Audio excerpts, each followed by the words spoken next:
Hey,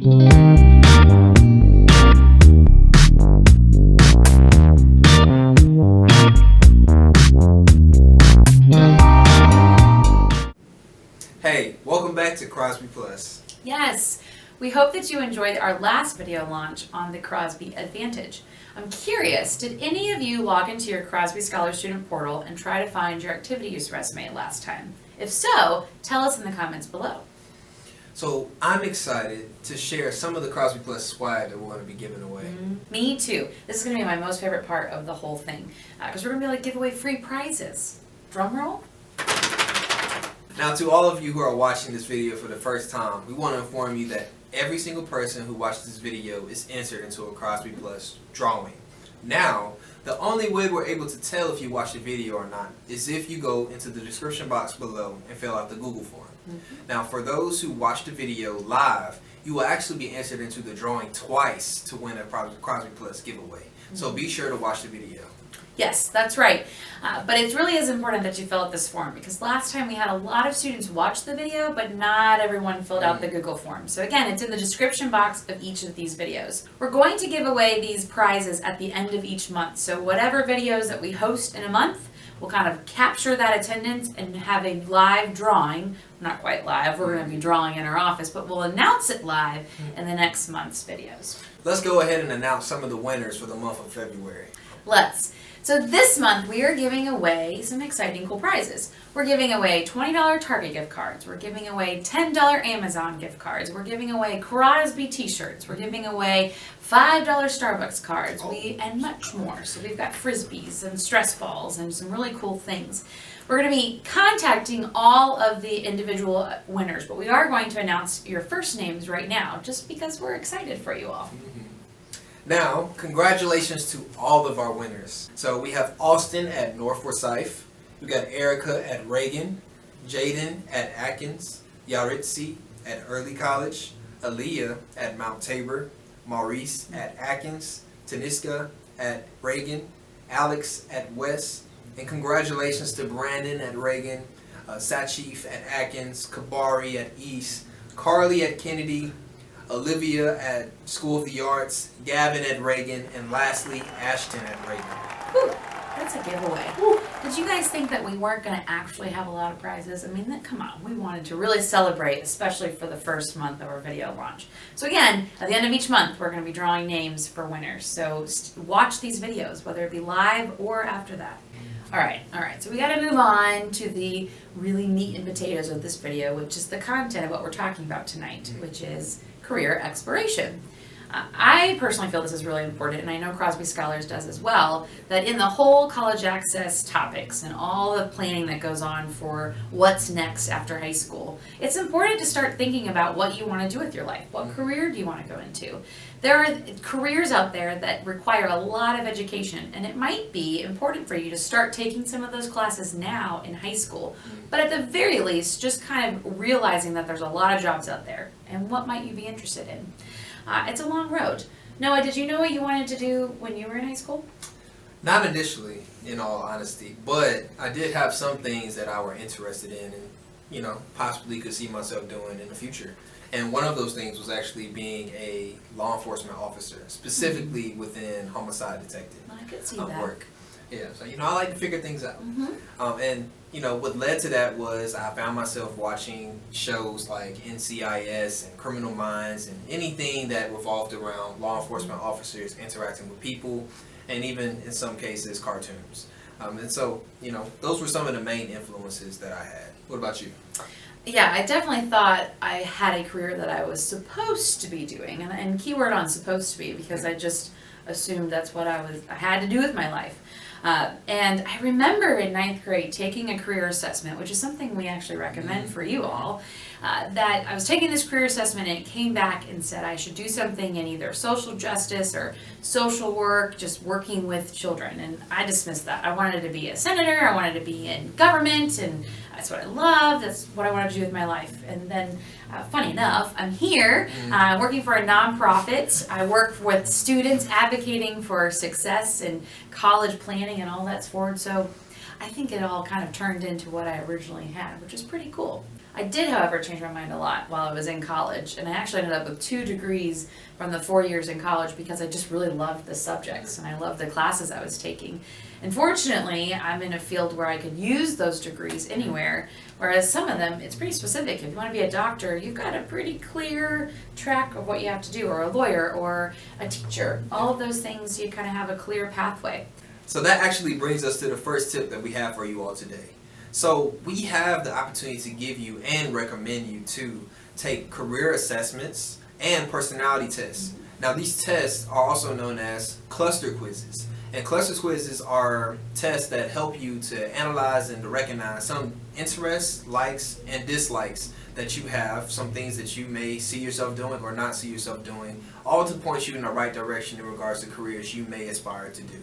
That's right. I really like the career cluster quizzes. There's actually 16 clusters that are part of these quizzes, and they're pretty broad and they cover a lot of different jobs. So if you have no idea what kind of careers are out there or what types of interests might actually lead into a career, this is a great starting point. And it's actually led by the state. So if you want to start taking some of those courses that directly go to these careers, there might be a class at your high school that can count as credit for some of these fields, which is really, really cool to have that from the beginning. So our second tip today goes along with these career assessments and these opportunities to learn more about yourself, and that's learning more about the actual careers. So if you go take some of these assessments, which is really just a starting point, that's the most important part. That's not saying you have to have whatever career the assessment tells you. It's just a place to start researching. So you take your results from the career assessment and then you look at those careers and you research them individually. You should ask questions of what is required of that career? What is it? What do you actually have to do? What academics do you need? So how long do you have to be in school? I think one of the most important is how much are you going to get paid? Because adulthood is not cheap.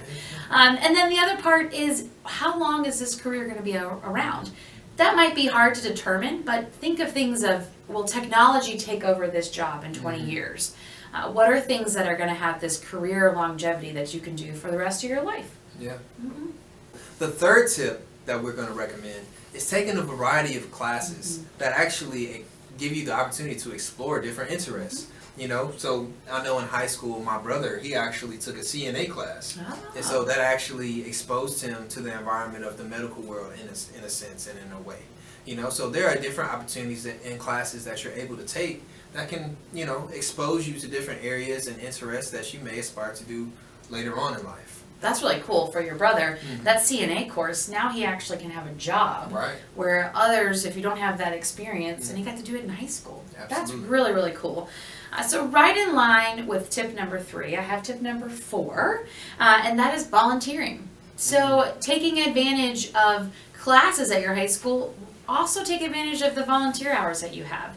So if you go volunteer at an animal shelter because you like animals, you're going to be exposed to people who work at that environment and work at that nonprofit, and you can learn about what other types of jobs there are. So always keep your eyes open of, do I want to do that job? Oh, that might be something I like, or no, I don't like that part of this organization, but I like that job over there.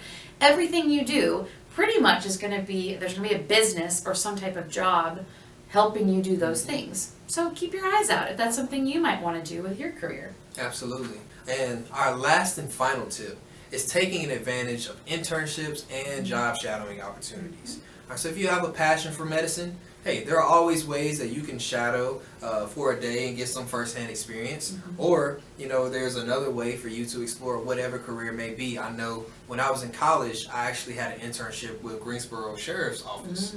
You know, and so I was downtown in the jail, you know, shadowing some correction officers and things of that sort. And so I was able to see some of the things that I may potentially like and dislike. You know, so it's also just a great opportunity to get some more exposure and experience. Yeah, it's a really good way to say, ooh, actually, that might not be the career path for me, this line that I think I'm creating. If you don't like blood and you faint the first time you're at the doctor internship, that might not be a good fit for you. Well, it doesn't mean medical field couldn't be the place that you go into, but it's just learning and exploring. So we hope you take advantage of these tips that we've shared today.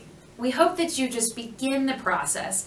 This is the time to dream. This is the time to shoot for the stars. Don't limit yourself now. The early years of high school is just simply researching and beginning to understand that there's a lot of jobs out there that help this economy and help all of what we do function. And where are you going to find your place and your role in these career fields? And speaking of that, when you get to your career fields, we're looking so forward to you coming back and being able to share them with future and current Crosby scholars. So before we wrap up today, we had a couple questions that came through in our last live video launch that we wanted to address here, because I thought they were really good questions that all of us should hear about. The first one, a student asked about scholarships, and they asked, what can you be doing now in your 9th and 10th grade year to either receive or get ready for scholarships? And the short answer is there's not a lot of scholarships in the 9th and 10th grade that you could apply to and actually receive to then use for college. But this is definitely the time to start building that resume so that when you are applying for scholarships, and the majority of those are in your senior year, you have all of this experience to make yourself a really strong candidate to receive these scholarships. Absolutely. So sports, leadership, extracurriculars, your academics, those are the really biggest things. Leadership, all of those things you might want to start taking advantage of now and starting to build that resume. So by the time you're a senior, all of these scholarship doors are open for you to be able to answer. Another question that came through, Noah, was about resumes and how do you actually build a resume and how do you keep it updated? Well, I love that question. Resumes are very important. They are the way of where you're able to sell yourself to other people and, especially in regards to careers, future employers, right? So your life changes from a span of every 3 to 6 months, right? So you can kind of base how you edit and create a resume off of that span of time, and also I would encourage you to utilize, your school counselors. They are also people who they've had plenty of experience of doing resumes. Shoot, they had to use a resume to get their job now, and we all have to do the same thing. And so we would offer assistance with that, but we would definitely want you to utilize those who you have in close proximity to help you accomplish that. So resumes are very important, all right? How you sell yourself is very important. And Megan mentioned some key things: leadership, camps and opportunities that you're engaged with, whether it be sports teams or clubs. These are all things that can help show you and others that you are a well-rounded student. Yes, and one really easy way to log all of this is your activities resume. So if you haven't watched the video from early in February, go back and watch our first live launch where we talk about the Crosby Advantage, and the activities resume is in there. One final reminder. Oh, yes, Okay. yes. So we want to make sure that you all get your community service in, okay? Please do not forget to get your community service in, all right? So today is actually the deadline, but we will be accepting those from all as soon as possible, okay? So we want to make sure that you have the opportunity to get those in, and also be sure to fill out the Google form in the description box below. Okay, that's how we're able to see if you watched the video and enter into a chance to win a prize. Do not forget the Google form in the description box. That's how we get your attendance. So thank you for joining us this evening. We cannot wait to see you again on March 24th at 7:30 p.m. on our next live video launch.